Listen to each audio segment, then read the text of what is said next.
Hello and welcome to Taylor Talks Comics. Today we're talking Lobo, Big Fraggin Compendium 1. Stay tuned.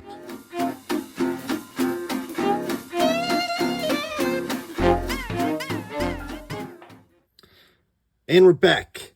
So this is a overview done in conjunction with organicpricedbooks.com. Best place to shop for your comics and graphic novels. If you're watching this on the OPB YouTube channel or the Taylor Talks Comics YouTube channel, please subscribe, give the video a thumbs up, comment down below. Especially if you're on the Taylor Talks Comics YouTube, though. I'm getting closer and closer to 2,000 subscribers, and I really appreciate any effort into helping me get to that milestone. But yes, if you want to shop over at organicpricedbooks.com, you can save $2 off with the promo code TaylorTalksComics, all one word, TaylorTalksComics. Or if you're going to order 4 or more books in a larger order, use my other promo code to save 5% off that larger order. And that'll be TTC, ship it together. All the info is down below in the description. So yes, this is Lobo, Big Fraggin Compendium, Volume 1, in this massive 1,256 page paperback compendium. It's about Fraggin time, and I agree. Lobo is one of my favorite comic book characters. I'm so stoked that we finally have a huge collection of his classic comics from the 90s.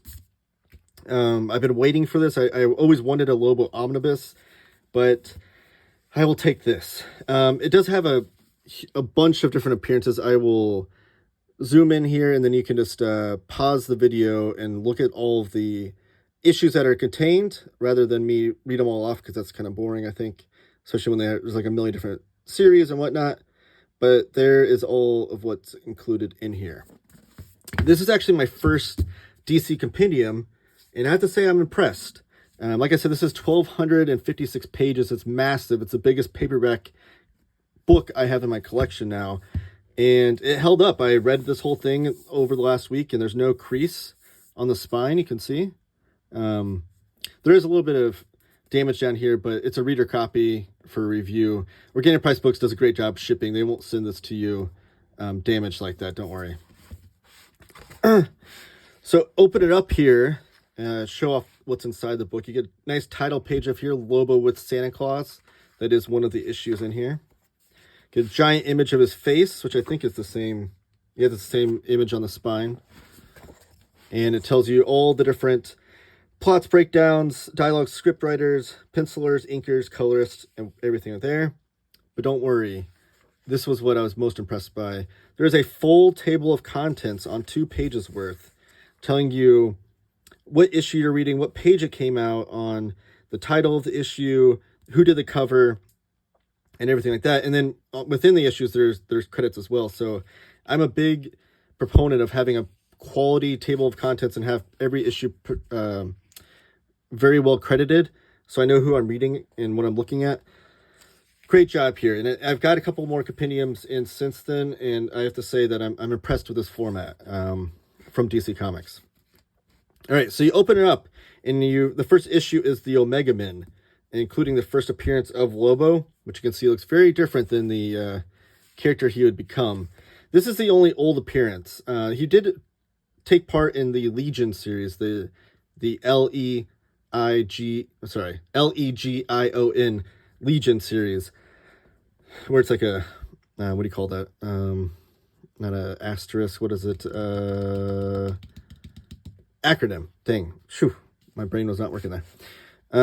Before his solo series, but that's not included in here. The only old appearance of Lobo is in this issue of Omega Men, which is fun, and it's introductory. You kind of see him as a bounty hunter on this mission, which plays a big role into kind of who he is going into the future. Not required reading, I don't think. If you want to start off with this, because that artwork looks a lot different and the vibe of it's completely different than everything else you get into the rest of this book, I think you can skim through it. It's not a big deal. I did read it, though, and it makes me I do want to read the old Omega Men series. Who was the writer on that issue? Roger Slifer. And then the artists were Keith Giffen and Mike DiCarlo. Keith Giffen's one of my favorite comic book writers ever, and every time I read a series by him, I'm just more and more impressed by his work. But his artwork went through so many different phases and styles throughout the years that it's always fun to get some Keith Giffen artwork, which there is Keith Giffen artwork in this compendium. But we're going to start off with the Lobo, the first mini-series. You get this incredible cover, which is the cover of the compendium. There was really no other cover you could have picked. This was a special 99-cent issue. And this is Simon Bisley artwork, Keith Giffen doing the plot and breakdowns, Alan Grant doing the script. So the majority of the writing in this compendium is going to be by Keith Giffen and or Alan Grant.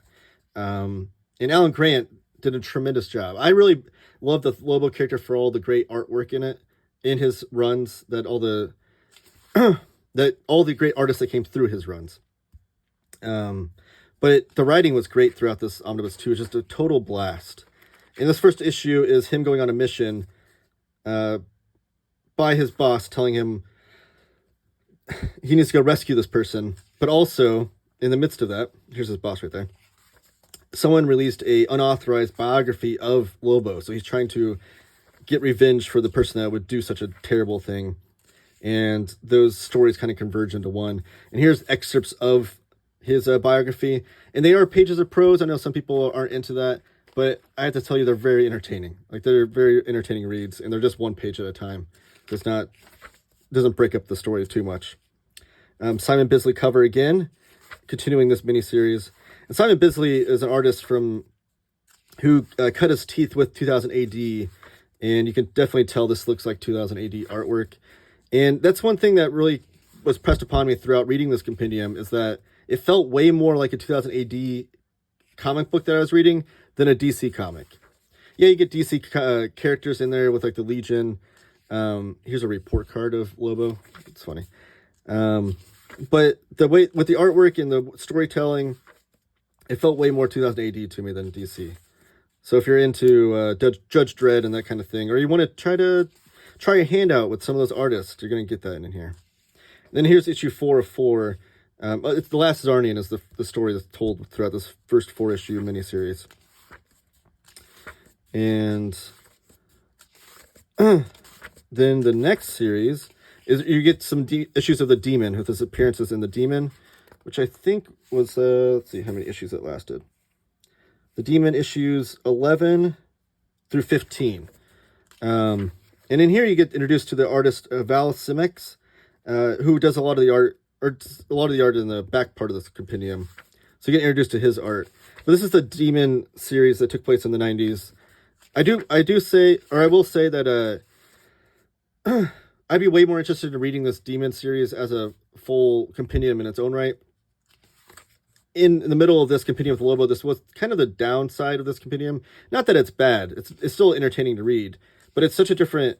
It's not full-on Lobo craziness that I look to appreciate in the rest of the compendium. So the issues of The Demon were kind of the downside for me. Even though, when I say downside, the rest of the compendium is like a 5 out of 5. The Demon issues are probably like 3.5. So they're not like awful by any means. Here's a great cover right here. And as far as page numbers go, so there's not a lot of page numbers throughout the book, which makes the table of contents, you think it's kind of useless. But on the cover of each cover has a page number on it, real small right there. So if you find the covers, you can find out which page you're on. So it's not a total loss. Sometimes there are DC collections where there's a table of contents, but no page numbers whatsoever throughout the whole thing, and it makes it kind of silly at that point. And then it does maintain the page, if the issues had their own page counts in them, or page numbers, those are maintained throughout as well. So then after the Demon series, we get to Lobo Paramilitary Christmas Special. So now we're back to Simon Bisley, Keith Giffen, and Alan Grant. And this is an awesome Christmas comic. If you're looking for Christmas comics to read for the Christmas season, you can't you can do much worse than this one. It's so much fun. It's Simon Bisley, Keith Giffen, Alan Grant just going like balls to the wall, high octane craziness. It's violent, it's gory, it's ridiculous, it's over the top. And that's kind of what Lobo was back in the 90s. This obviously, you can see this has the soul and spirit of a 90s comic, which some people will kind of deride for that reason, saying they don't like 90s comics so much. But I love it. And Lobo is almost kind of a gentle parody of those comics. Like, it's not so outright parody that you know it's a joke, but it was kind of taking that 90s extreme era kind of stuff and like pumping it up to 11, to use a Spinal Tap reference, and just showing it as ridiculous and over top as possible. So it's like the best of those comics, in my opinion. Here's Lobos Back, issue number 1. This is another mini-series, and it comes with these multiple covers where it's telling you to put this strongly suggested for mature readers. And then the next cover, vehemently suggested for mature readers. So put it back, kid. And then you get into the comic, which is fun. And then connect the dots here. You don't have to do the connect the dots to see what image is right there, because it's actually the last page of the Christmas special. It's just his middle finger. I mean, it's pretty obvious from looking at that. In this mini-series, the artwork is done by Simon Bisley. Still, okay. And Simon Bisley is just amazing. Anytime I read more of his stuff, I love it. He did a lot of work with Kevin Eastman back in the day. Slain, like, look at this image. Like, how can you not? Who doesn't want to read this comic? It's like total, like, outlaw, over the top, extreme guns era, amazing comics. What was I saying? Oh, Simon Bisley. He has another series he worked on with Pat Mills called Slain, which is kind of like their Barbarian Conan take on it, but with amazing artwork by Simon Bisley. That's being collected in a box set from 2000 AD, which I'm super excited to come back. This is when Lobo dies in this issue. Spoilers. But then he's resurrected because both heaven and hell reject him. That Lobo is such an insane character that neither heaven or hell want him in their realms. So Lobo gets resurrected multiple times throughout this miniseries because heaven and hell just keeps rejecting him, and he's unsatisfied with how they resurrect him. So he's fighting demons and traveling through heaven and hell and coming back to the person that did kill him in the first place. Just craziness.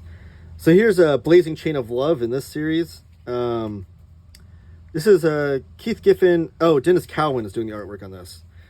Which Dennis Cowan's artwork, we know him from The Question. I think he did a lot of Milestone comics as well. But his style fits right in line with the rest of this compendium. Like, look at that. Bullets and mayhem. Just total over-the-top nonsense. Here's Lobo Infanticide. So this is Keith Giffen doing the artwork. And if you know Keith Giffen's style, like I said, he went through a lot of different styles throughout his career. But when he did Trencher for Image, it was one of those, like, second wave of Image comics when Image first started.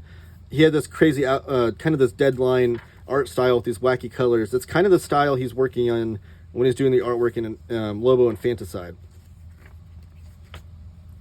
And Lobo Infanticide, I believe, is this the... Yes. This is a series where Lobo likes to... He always talks about how he likes, like, booze, bullets, and women. Or broads. Booze, bullets, and broads. I don't know if he uses that terminology, but that's what he's trying to get at, I guess. So he gets around quite a bit throughout the universe, you know, sowing his seeds all across the universe. So this series of Infanticide is all the illegitimate children of Lobo getting together to exact revenge on him for being like a deadbeat dad. So it's wild and crazy. You see all these other different versions of Lobo's children that come in that are trying to get revenge on him. And it's just, again, insane, over-the-top craziness. Here's a great little piece by Dan DiCarlo of Archie Comics fame, where he's doing like an Archie Comics style of Lobo, which is a lot of fun. That's only a few pages long within the Infanticide story. And then we get Portrait of a Victim #1. This is Val Simics rejoining the Lobo fame. And this is all about a victim of Lobo and how he's reacting to being a victim of Lobo and how he's trying to get on with his life afterwards. And if Lobo is in the right or wrong with, you know, what he did to the guy. Here's Un-American Gladiators. So Mike Mignola of Hellboy fame did all the covers for the series. No interior art for Mignola, which is, I would like to see him do a Lobo series on interiors. But it is John Wagner and Cam Kennedy, two other famous 2000 AD guys. So you have John Wagner on script with Alan Grant and Cam Kennedy on artwork. And this is a lot of fun. It's like an American Gladiator style story, but it's over the top violent competition for the American Gladiators. Another McNulty cover. So that's what you're getting with Lobo. It's, like I said, it's crazy, it's over the top, it's ultra violent, ultra extreme.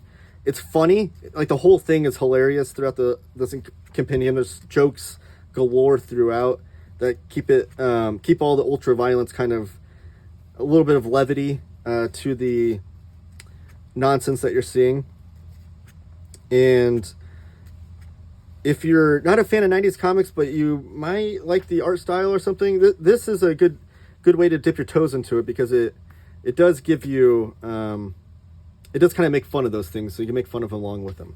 This here, Lobo's Convention Special, is my all-time favorite Lobo issue of comics. My favorite issue of comics inside of here, for sure. It's written by Keith Giffen, the dialogue's by Al Grant, and the artwork is by Kevin O'Neill, who's one of my all-time favorite comic book artists. Kevin O'Neill did a lot of work with 2000 AD and ABC Warriors, Judge Dredd. What was the other one he worked on? Trying to think of the solo series he did. Dang it, I can't think of it. Nemesis Warlock, that's what it is. And then he also did League of Extraordinary Gentlemen, the entire series with Alan Moore of that. And Martial Law. So I have a lot of Kevin O'Neill videos on my channel. I have a playlist of those. He's one of my, like I said, one of my all-time favorite artists. But this is it's the Comic-Con Convention Special, LoboCon Special, whatever you want to call it. And there's so many Easter eggs throughout in the background of every image. Like, you have to, like, when you're reading this issue, you have to, like, sit and take some time to, like, look in the back, because Kevin O'Neill always did this with his artwork. He always, like, noodled around and put a lot of what they called chicken fat back in the day in the EC comics, of, like, just in the background, all these little Easter eggs and things that you might not notice if you just pass through and read it kind of quickly. So you got to really spend a lot of time on it, and it's such a fun story. Here's the Lobo Annual Bloodlines. So it's part of the Bloodlines DC big event, which I've not ever read any. I don't think I've read any issues of the Bloodlines event. So I will say, which this is by Christian Alamy is the artist on this series, and I love this issue. It's a long annual, which I know people aren't the biggest fans of annuals sometimes because they can be long in the tooth. This is like a 50 page issue, but it's him fighting all these, like, xenomorph type aliens, which I'm a big fan of aliens as well, so bring me Lobo versus the aliens. And that's pretty much what this is. And I loved it, but it does end on, I guess, somewhat of a cliffhanger, and it says it continues on in Man of Steel. So it makes you want to go read all the Bloodline story to see if it's as good as this issue was. Yeah, Man of Steel, annual number 2. RoboCop. This is probably my second favorite issue in this compendium. The artwork is done by Martin Emmond, who's a 2000 AD guy, and he also did a comic called White Trash, which I'm going to have to show this off on my channel. But he has a very Simon Bisley type art style as well, but he has a lot of his own little ticks and tropes of his stuff, where he does a lot of airbrushing, and he has a lot of noodling and stuff he puts in the background of things. But this is RoboCop, which it tells you right here is a total parody. RoboCop's not owned by DC, so just sit back and enjoy it. Don't get too hung up on the fact that it's RoboCop. I'm a huge fan of RoboCop. It's one of my all-time favorite movies. I love it, and this does parody RoboCop really well. And also, the lettering by Martin Emmond is just amazing to read throughout here. All throughout, like the title lettering, even on RoboCop. The lettering right here, all throughout here, you can see crash through the shingles of that roof right there. So, I love Martin Emmond's artwork, but the lettering throughout here is what really caught my attention. There's a big picture of RoboCop. So the story here is just like RoboCop. Lobo's brain is put into a robot's body to go and fight crime, and it doesn't end well. As you can imagine, Lobo's brain should not be put into a robot's body. things go awry. And then we get into the Lobo ongoing series, which I think there's 9 issues of that in here, including some spin-off miniseries. Oh yeah, this is awesome artwork too. Contract of God, or On God, which is a parody of the Will Eisner graphic novel. Was it Karen? Yeah, Karen Dwyer's on pencils on this one. This is really good too. If you're a Will Eisner fan, and just imagining Lobo in a Will Eisner comic. But then you get ongoing. I think you get all the way up to issue 9. So there is enough material for at least a second volume, if not a third volume, depending on how many appearances of Lobo they want to get to.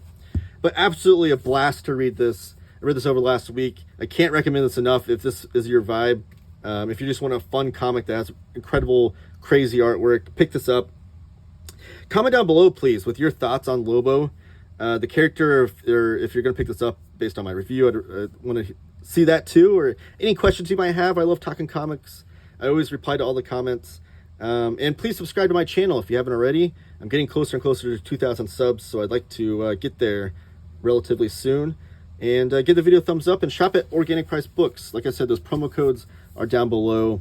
And yeah, Lobo Compendium. Keep reading comics, people. See you guys later.